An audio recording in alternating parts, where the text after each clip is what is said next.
மே 4 2026 யார் ஆட்சிக்கு வர போறான்னு தெரியல. ஆனா டிவிக்கு ஆட்சிக்கு வந்துச்சுன்னா இந்த பிரச்சனை கண்டிப்பா வரும்னு நிறைய பேர் சொல்றாங்க. சரி, தொடங்கலாமா? ஜனரஞ்சக பொருளாதாரம், அதாவது பாப்புலிஸ்ட் எக்கானமி. கேட்கும் போதே ஒரு புரியாத ஒரு கடினமான வார்த்தை மாதிரியே தெரியுது இல்ல? ஆனா இந்த விஷயம் நம்மளோட அன்றாட வாழ்க்கையில ரொம்பவே நெருங்கி பின்னி பிணைஞ்சிருக்கு. 2026ல டிவிக்கே போல் கொள்கை கொண்ட எந்த கட்சிகள் ஆட்சிக்கு வந்தாலும் அது நம்முடைய நாட்டை எப்படி பாதிக்கிறது, எப்படி உயர்த்துகிறது அப்படிங்கிறத ஒரு சாதாரண குடும்பத்தோட வாழ்க்கை பயணத்தை வச்சு ரொம்பவே எளிமையா புரிஞ்சுக்க போறோம். சரி, வாங்க நேரா விஷயத்துக்கு போலாம். முதல்ல இந்த விவசாய குடும்பத்தை பத்தி நீங்க தெரிஞ்சுக்கணும். 2026ல தஞ்சாவூர்ல இருக்கிற ஒரு சாதாரண விவசாய குடும்பம். சரி, வாங்க இன்ட்ரோடியூஸ் பண்ணி வைக்கிறேன். அப்பா பேரு செல்வம், அம்மா பேரு மீனா, பையன் பேரு கார்த்திக், அப்புறம் பொண்ணு பேரு அனிதா. இவங்க எல்லாரும் 2026ல மிகப்பெரிய பொருளாதார சிக்கல்ல சிக்கி தவிச்சுக்கிட்டு இருக்காங்க. இதனாலேயே அவங்களோட அன்றாட வாழ்க்கை எவ்வளவு போராட்டமா இருக்கு தெரியுமா? ஒரு பக்கம் அம்மா மீனா வேலைக்கு போறதுக்கே டெய்லி பஸ் டிக்கெட் எடுக்கிறதுக்கு ரொம்பவே கஷ்டப்படுறாங்க. அப்பா செல்வம் தன்னோட பொண்ணு அனிதாவோட கல்யாணத்துக்காக தன்னோட சொந்த நிலத்தையே அடமான வைக்கணும், இதனால பெரிய கடன் சுமை வருமே அப்படிங்கிற ஒரு பயத்திலேயே தூக்கத்தையே தொலைச்சிட்டு இருக்காரு செல்வம். இதுதான் அவங்களோட தற்போதைய நிலைமை. இப்போ ஒரு நாட்டோட பேரியல் பொருளாதார கொள்கைகள், அதாவது மேக்ரோ எக்கனாமிக் பாலிசி, இது எல்லாம் உடனுக்குடன் தெரியாட்டாலும் போக போக ஒரு குடும்பத்தோட வாழ்க்கையை எப்படி புரட்டி போடுது அப்படிங்கிறத அவங்களோட சில வருஷ வாழ்க்கை பயணங்களை வச்சு நம்ம தெரிஞ்சுக்க போறோம். சரி, இப்ப 2026ல டிவிக்கு அல்லது இதே போன்று கொள்கை கொண்ட அரசியல்வாதிகள் யாரும் ஆட்சியை பிடிச்சிட்டாங்கன்னு வச்சுக்கோங்க. 2027ல அவங்க சொன்ன ஒவ்வொரு திட்டங்களையும் ஒவ்வொன்றா நிறைவேற்ற ஆரம்பிப்பாங்க. கரெக்டா? அப்படி அரசாங்கம் கொண்டு வந்த திட்டம் அவங்க குடும்பத்தை எப்படி மாத்துச்சுங்கிறத பார்க்கலாம். அம்மா மீனாக்கு டெய்லி பஸ்ல வேலைக்கு போறதுக்கான டிக்கெட் செலவு மிச்சம். அப்பா செல்வத்துக்கு தன்னோட பொண்ணு கல்யாணத்துக்காக தங்க நகை சேர்க்கிற செலவு மிச்சம். மீனா அம்மாக்கு இது மட்டும் கிடையாது, 2500 ரூபாய் ஊக்கத்தொகையும் கொடுத்தாங்க. இதனால அவங்களோட சேமிப்புமே உயர்ந்துச்சு. பையன் டிகிரி முடிச்சுட்டு வீட்டுல இருந்தனால வேலைக்கு போற வரைக்கும் அல்லது தொழில் தொடங்கும் வரைக்கும் மானியம். இப்படி பல இலவச திட்டங்கள் அவங்களோட குடும்பத்தை ஒரு மேஜிக் போல உயர்த்திச்சு. இப்ப அந்த குடும்பம் எப்படி ஃபீல் பண்ணிருக்குன்னு கொஞ்சம் யோசித்து பாருங்க. அப்பாடா, ரொம்பவே சந்தோஷமா இருக்கு, சொர்க்கத்துல இருக்க மாதிரி இருக்கு. அவங்க கையிலுமே ஒரு நம்பிக்கையும் உருவாகி இருக்கு. இப்படி ஆரம்பத்துல அந்த குடும்பத்தோட பார்வையில எல்லாமே நல்லா தான் போய்கிட்டு இருந்துச்சு.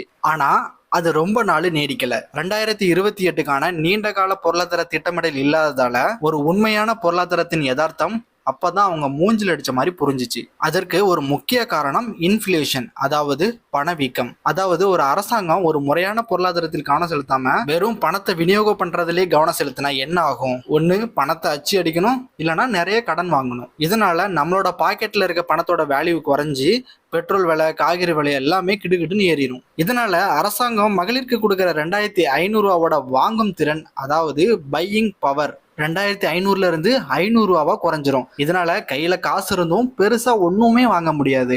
இன்னொரு பக்கம் இலவச பேருந்து அடிக்கடி பழுதாகி நிக்க ஆரம்பிச்சுட்டு. ஏன்னா பெண்களுக்கு ஃப்ரீ இல்ல, அதனால கவர்மெண்ட்டுக்கு நிதியுமே குறைஞ்சு போச்சு. பழுது பார்க்க கவர்மெண்ட் கிட்ட காசும் இல்ல.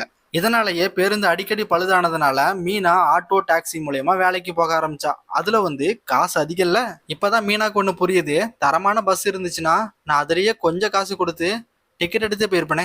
அப்படியே 2030க்கு வந்தோம் அப்படின்னா நிலைமை ரொம்பவே தலைகீழ மாறிடுச்சு. மூலப்பொருளோட விலை ரொம்பவே விலை ஏறி போச்சு. இதனால கார்த்திகோட சின்ன பிசினஸுமே அடி வாங்கிருச்சு. பொருளாதார மந்த நிலையால பொண்ணு அனிதாக்கும் வேலையே கிடைக்கல. அப்புறம் நாட்டை நடத்த வரியை ஏத்துவாங்க.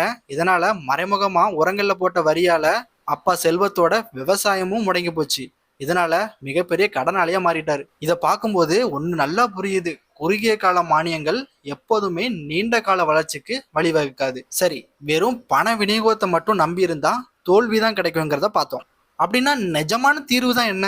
இங்கதான் இந்த நாட்டையே தூக்கி பிடிக்கிற இந்த 5 தூண்களை பத்தி நம்ம தெரிஞ்சுக்கணும். நம்ம அரசாங்கம் இருக்குல்ல, தன்னோட செலவையும் தன்னோட நீண்டகால முதலீட்டையும் பேலன்ஸா வச்சிருக்கணும். அதுக்கு தான் மனித வளம், தரமிக்க கல்வி மற்றும் திறன் மேம்பாடு, உள்கட்டமைப்பு, சாலைகள் மற்றும் மின்சாரம், இணைய வசதி, தொழில் தொடங்குவது எளிதாக இருக்க வேண்டும் எல்லாருக்குமே.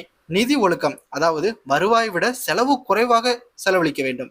சுகாதாரம், தரமான பொது மருத்துவமான வசதி. இப்படி இந்த 5 தூண்களும் ஸ்ட்ராங்கா இருக்கணும். இதை இன்னும் சிம்பிளா சொல்லணும் அப்படின்னா, காலங்காலமா சொல்றதுதான், மீனை இலவசமா கொடுக்க கூடாது, எப்படி மீன் பிடிக்க வேண்டும் அப்படின்னு கத்து கொடுக்கணும். அதாவது ஏஐ, கோடிங், எடிட்டிங், இந்த மாதிரி தனித்திறன் கல்விக்கு நம்ம முன்னுரிமை கொடுக்கணும். நிறைய ஃபேக்டரிஸ் கொண்டு வந்து தடையற்ற மின்சாரத்தை கொடுத்து நிறைய பேருக்கு வேலை வாய்ப்புகளை ஏற்படுத்தணும். அரசாங்கத்தோட கடன் சுமை பணவீக்கத்தை ஏற்படுத்தாமல் இருக்க, அதாவது இன்ஃப்ளூஷனை ஏற்படுத்தாமல் இருக்க கடுமையான நிதி ஒழுக்கத்தை கடைபிடிக்கணும். இது எல்லாம் கேட்க நல்லா தான் இருக்கு. ஆனா இதையெல்லாம் நடைமுறைப்படுத்துவதற்கான சிக்கல் தான் என்ன, அதையும் கொஞ்சம் விரிவா பார்ப்போம். இப்போ நீங்க ஒரு விவசாய துறையில கடனை தள்ளுபடி பண்றீங்க அப்படின்னா அதை மக்கள் எல்லாருமே பாராட்டுவாங்க.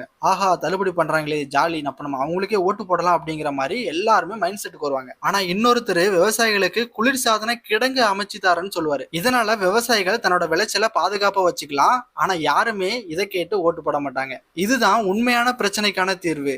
ஆனா இது நீண்ட காலத்துல தான் நமக்கு புரியும். கடன் தள்ளுபடி ஒரு தற்காலிக தீர்வு, இது எந்த விதத்திலும் பயனளிக்காது. அதே மாதிரி தான் ஹெல்த் கேர் செட்டாரும். இப்போ நீங்க கையில சேர்த்து வச்சிருக்க காசு செலவாகுதுன்னா கண்டிப்பா அது 99% மருத்துவ செலவா தான் இருக்கும். அப்போ அரசாங்கம் அதை இலவசமா தரமா கொடுத்துட்டு அப்படின்னா நமக்கு செலவு மிச்சம்ல. அப்போ நமக்கான வேலை, நம்மளோட சேவிங்ஸ், அதை கொண்டு சிறப்பா நம்ம வாழலாம் இல்லையா? இதுதான் நீண்ட கால திட்டமிடல். இப்ப நீங்க முடிவெடுங்க. ஆல்ரெடி முடிவெடுத்து முடிஞ்சிருச்சு. இனிமையாட்டும் நீங்க முடிவெடுங்க. நமக்கான அரசாங்கம் தற்காலிக தீர்வு தரணுமா இல்ல நீண்ட கால தீர்வு தரணுமா அப்படிங்கிறத.